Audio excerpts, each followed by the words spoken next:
बच्चों हम लोग चैप्टर 10 शुरू करने जा रहे हैं आज। चैप्टर 10 नेम है सर्कल। बहुत ध्यान से समझना, छोटे छोटे कॉन्सेप्ट हैं। वैसे तो सर्कल में हमारे 10th स्टैंडर्ड में केवल एक ही कॉन्सेप्ट काम करता है, टेंजेंट। बस केवल एक ही कॉन्सेप्ट काम करता है, टेंजेंट। लेकिन हम आपको थोड़ी बेसिक बातें बताते चलते हैं। सर्कल क्या होती है बेटा? एक राउंड फिगर होती है, एक इसका सेंटर होता है। सर्कल को डिफाइन करें तो set of the points which are at equal distance from the fixed point. What is the definition of circle? Circle are the points in a plane. तो पहले आप डेफिनेशन लिख लीजिए प्लीज़। सर्कल हेडिंग डालिए और definition लिखिए। सभी लोग लिखेंगे बेटा कि सर्कल क्या होता है। ओ इसका सेंटर है। लिखिए सर्कल इज द, लिखिए circle is the set of points in a plane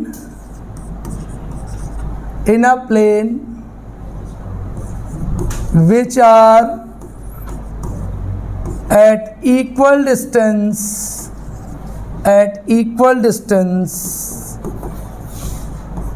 from fixed point. At equal distance from fixed point. Circle is a set of point in a plane which are at equal distances from a fixed point. At equal distances from a fixed point. ठीक, अब लिखेंगे this fixed point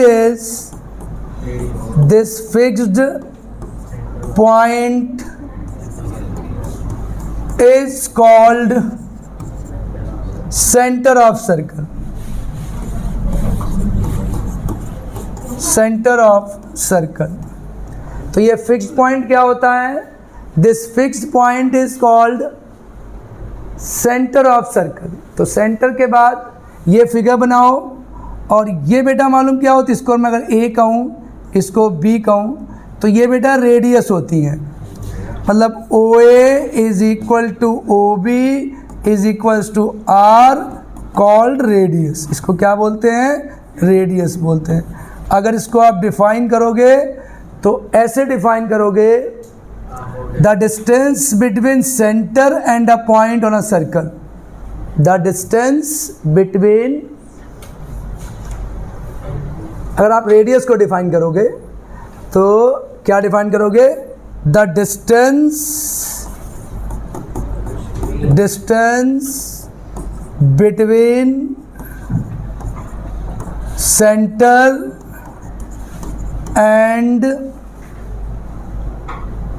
a point on the circle.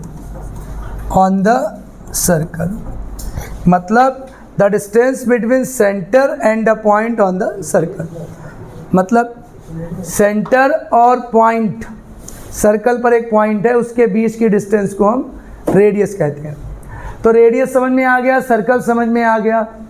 अच्छा, हमने अभी आपसे पहले ही कहा कि बेटा हमारे सिलेबस में 10th क्लास में हमारा जो सर्कल है वो केवल एक ही बात पर फोकस करता है, अंशु, टेंजेंट्स। कि टेंजेंट क्या होती है। अब मैं आपको टेंजेंट बताऊंगा। टेंजेंट बताने से पहले एक बात और बता दूं छोटी सी, कि भाई डायामीटर क्या होता है ये भी समझ ही लो। बेटा डायामीटर क्या होता है? डबल ऑफ रेडियस होता है। रेडियस का डबल होता है। एक बात, डायामीटर रेडियस का डबल होता है। और एक बात और लिखवाऊंगा, diameter is the longest chord of circle passes through the center। ये बात बहुत इंपॉर्टेंट है। पहली बात मैंने लिखाई कि डायामीटर रेडियस का डबल होता है। ठीक है sir. Diameter is the longest chord of circle circle की लॉन्गेस्ट कॉर्ड होता है और जो सेंटर से पास करता है। अब एक क्वेश्चन दिमाग में और आया, सर कॉर्ड क्या होती है? अब मैं कॉर्ड भी बताऊंगा, कॉर्ड क्या होती है, सब बातें एक साथ बताया जाओ, कंपाइल पूरे ऐसे एकदम सारे कौन से बता दूंगा धीरे धीरे।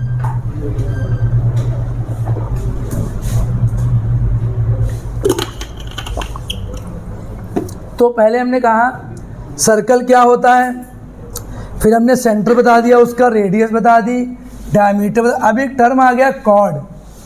सर कॉर्ड क्या है? देखिए कॉर्ड से भी बात कर लेते हैं। ये है कॉर्ड। जैसे एक सर्कल है बेटा, सर्कल के किन्हीं दो पॉइंट्स को ज्वाइन करने वाला लाइन सेगमेंट कॉर्ड होता है। लिखिए, chord is the line segment, chord is the line segment, chord is the line segment which joins any two points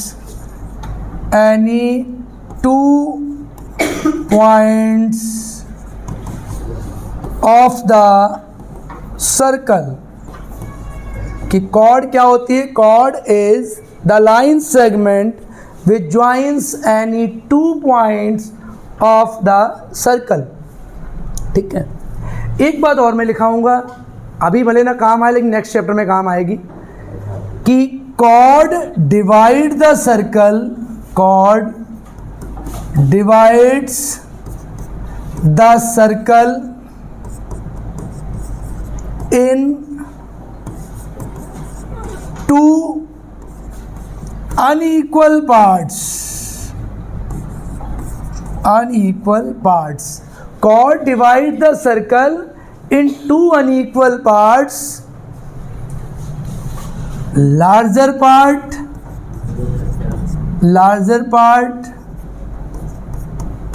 is called major segment।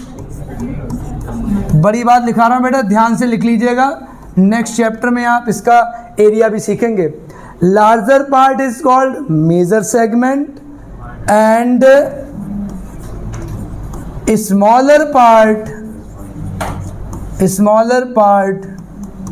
Is called minor segment. तो ये तो हमने cord का concept बता दिया। तो chord divides the circle in two unequal parts.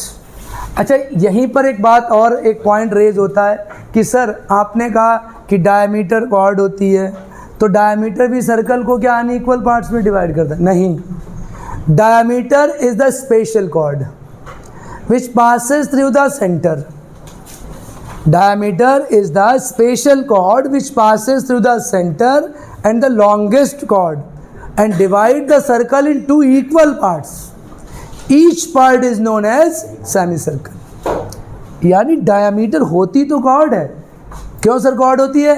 क्योंकि वो सर्कल के दो पॉइंट्स को ज्वाइन करती है, इसीलिए वो chord होती है। अंश, दो पॉइंट को ज्वाइन करती है इसीलिए वो chord होती है। अब पास कहाँ से करती है? सेंटर से पास करती है, लॉन्गेस्ट कॉर्ड होती है। और सर्कल को तो इक्वल पार्ट्स में डिवाइड करती है जिनको हम सेमी सर्कल कहते हैं। इसको लिखाने की जरूरत तो नहीं है, सुन लो केवल कि डायमीटर सेंटर से पास करता है। और तो इसके बाद हमने बेसिक बातें आपको सर्कल के बारे में बता दी हैं। अब हम बहुत मेन बात पे आते हैं। दो बातें बताऊंगा, पहले सीकेंट के बारे में, फिर आपको टेंजेंट के बारे में। किसी को लिखना तो नहीं था? तो बेटा अब सबसे पहले आप एक सीकेंट लाइन, सीकेंट लिखो क्या होती है। सीकेंट एक वो लाइन सेगमेंट है बेटा जो सर्कल को दो पॉइंट्स पर कट करता है, ये सीकेंट लाइन है। लिखो, secant is a line segment, secant is a line कह दो तुम, is a line which intersect the circle at 2 points। ये थोड़ा बहुत समझिएगा। Secant is a line which intersect the circle eight 2 point. Secant एक लाइन होती है जो सर्कल को 2 पॉइंट्स पर इंटरसेक्ट करती है। देखो आइए अब हम बात करेंगे सीकेंट के बाद टेंजेंट की। आप लिखते रहिएगा बेटा। Secant is the line which intersect the circle eight 2 points. Okay, नजर लिख रहे हो बेटा, सुखमन देखो बेटा। अब आती है बात टेंजेंट की। अब टेंजेंट क्या है, सुनिएगा ध्यान से। Tangent is a line segment which touch the circle eight 1 point. Secant जहां कट करती है 2 पॉइंट पे, टेंजेंट वहीं टच करती है 1 पॉइंट पे। टेंजेंट एक लाइन सेगमेंट है जो सर्कल को 1 पॉइंट पे टच करता है और इसी पॉइंट को हम लोग पॉइंट ऑफ कांटेक्ट कहते हैं। पॉइंट ऑफ कांटेक्ट, ठीक है बेटा। तो मान लिया ए बी कोई लाइन सेगमेंट है, वो सर्कल को पी पॉइंट पे टच करता है। तो पहले इसकी डेफिनेशन लिखो, लिखिएगा tangent is the line segment. Figure ही बनाते चलना बेटा। लिखिएगा tangent is a line segment which touches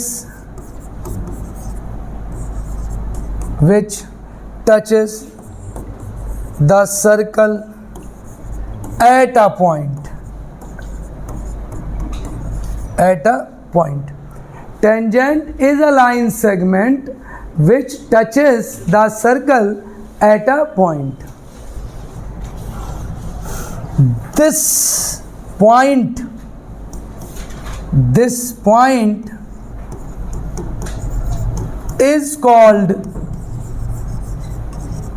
is called point of contact.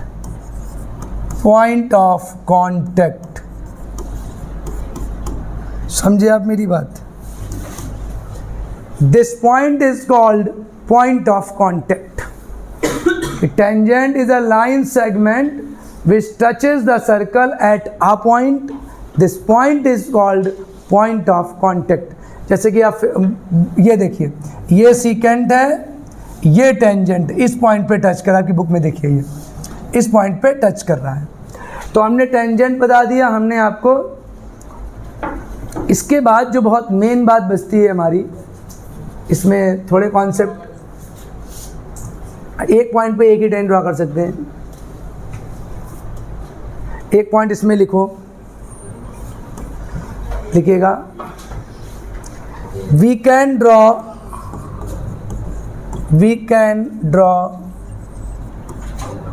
one tangent at one point of circle. We can 2 बार हो गया। We can draw one tangent at one point of circle. लेकिन एक बात और, तो circle पर कितनी tangent draw कर सकते हैं? Infinitely many. And we can draw infinite tangents at a circle. ये थोड़ी बात समझिएगा। मैंने क्या, ये पॉइंट है बेटा, इसको पॉइंट बना के लिखिएगा। पहली बात मैंने बोली है we can draw one tangent at one point of circle. Circle के एक पॉइंट पर केवल एक ही टेंजेंट ड्रॉ कर सकते, जैसे कि बुक में फिगर दिखाई गई है। बाकी सब सीकेंट बन गई, केवल एक ही टेंजेंट बनी है। लेकिन एक सर्कल पर इनफाइनाइट टेंजेंट ड्रॉ कर सकते हैं, क्योंकि अगर मैं आपसे पूछूं एक सर्कल बना है तो बताइए इस सर्कल पर कितने पॉइंट हैं? तो भैया इनफाइनाइट मैनी पॉइंट है यार, पता नहीं कितने पॉइंट होंगे। तो जब इनफाइनाइट मैनी पॉइंट है तो many tangents can be draw. ठीक है। और एक पॉइंट पर पार्थ, एक पॉइंट पर एक ही टेंजेंट पड़ेगी, पूरे सर्कल पर तो बहुत सारे टेंजेंट पड़ जाएंगी। तो ये पॉइंट एक बार आया था एसर्शन रीजन में, थोड़ा ध्यान से करिएगा। इसके बाद बेटा टेंजेंट की ये पॉइंट, थोड़ी सी एक इम्पॉर्टेंट बात लिखानी है कि टेंजेंट और रेडियस का थोड़ा कॉन्सेप्ट, कुछ किसी को लिखना तो नहीं बेटा, ये हटा दें। तो अब आइए रेडियस और टेंजेंट का कॉन्सेप्ट। पहली एक्सरसाइज में बड़ा कुछ है नहीं, केवल हाँ पहली तक केवल ये, लेकिन मैं बता रहा हूँ आपको। देखिए थ्योरम नंबर से चाहे 10.1 कर दीजिएगा, चाहे मैं ऐसे ही बता सकता हूँ इसको, ऐसे थ्योरम से बता दूँ, बेटा थ्योरम नंबर 10.1 मैं कराने जा रहा हूँ। ये बहुत इम्पॉर्टेंट है, थोड़ा सा समझिएगा कि ऐसे पहले बताऊँ बाद में थ्योरम कराऊँ। थ्योरम 10.1 ये कहती है कि एक सर्कल है, उसमें किसी एक पॉइंट पर टेंजेंट ड्रॉ की गई है। सरन सर्कल में किसी एक पॉइंट पे टेंजेंट ड्रॉ की गई है, और अगर सेंटर से हम इस पॉइंट पर रेडियस खींचेंगे तो वो हमेशा 90 बनाएगी। Radius is always perpendicular to the point of contact. सबसे बड़ी बात है, मान के चलिए ये की पॉइंट है, 2-3 पॉइंट बताऊँ वो की पॉइंट होंगे। क्या बोला मैंने कि सर्कल के अगर किसी पॉइंट पर हम टेंजेंट ड्रॉ करते हैं और बाद में उस पॉइंट पर हम रेडियस खींच दें तो वो रेडियस हमेशा 90 होगी। यही कह रहा था, tangent at any point of circle is perpendicular to the radius through the point of contact. यही हमारी थ्योरम भी है, ये थ्योरम लिखी भी है। अब चाहे खुद कर थोड़ा सा, वैसे इन्होंने ऐसे कहा है कि एक ओपी लिया है और एक बाहर इस पे पॉइंट क्यू ले लिया है ऐसे। फिर इन्होंने आपसे क्या कहा मालूम है कि आप जो परपेंडिकुलर डिस्टेंस होती है वो हमेशा शॉर्टेस्ट डिस्टेंस होती है। कि जैसे मान लिया आपको उसको दीवार तक पहुंचना है तो आप सीधे पहुंचोगे तब ज़्यादा डिस्टेंस कवर करोगे, या ऐसे जाओगे या ऐसे जाओगे। तो परपेंडिकुलर डिस्टेंस जो होती है वो हमेशा शॉर्टेस्ट डिस्टेंस होती है, जो हम सीधे स्ट्रेट चलते हैं। तो आप देखिए कि OP जो है वो क्या है, लेस देन है OQ के। और एक कॉन्सेप्ट हम जानते हैं, क्या जानते हैं, एक ट्रायंगल में लार्जर साइड के अपोजिट एंगल लार्जर होता है, स्मॉलर साइड का अपोजिट स्मॉलर होता है।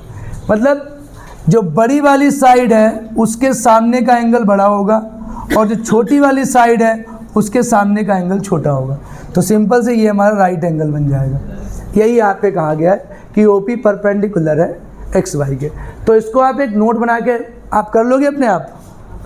केवल एक फिगर बनानी है और ये बताना है कि अगर OQ बड़ा है OP से तो एक ट्रायंगल में शिवा, एक ट्रायंगल में बड़ी साइड के सामने का एंगल बड़ा होता है और छोटी साइड के सामने का एंगल छोटा होता है। जैसे एक ट्रायंगल में कहते हैं equal sides opposite angle are equal. भाई कोई ट्रायंगल है, उसकी अगर 2 साइड इक्वल हैं तो उनके सामने के एंगल इक्वल होंगे। तो वही बात यहाँ पर भी है कि OQ अगर OP से बड़ा है तो OQ के सामने वाला एंगल जो होगा वो बड़ा होगा, और ये सबसे बड़ा होगा क्योंकि ये सबसे बड़ी साइड है, तो इसे हम 90 कहेंगे। बाकी यहाँ पे लिखा भी है, देखो P must lie outside of circle, OQ is longer than the radius। अब OQ रेडियस से लॉन्गर है, since it happen every point on a line. अब XY लाइन पे आप कोई पॉइंट लेंगे वो OP से शॉर्टर डिस्टेंस रहेगी OP। तो आप कह सकते हैं कि OP is perpendicular to XY, क्योंकि परपेंडिकुलर क्या होता है, शॉर्टर डिस्टेंस होता है। हमेशा याद रखो, आप सीधे से चलोगे तो जब ये शॉर्टर डिस्टेंस है तो ये परपेंडिकुलर होगा। तो ये इसके कॉन्सेप्ट है। बाकी इसमें पहली एक्सरसाइज में कुछ नहीं है। करा दे पहली एक्सरसाइज। Okay, thank you.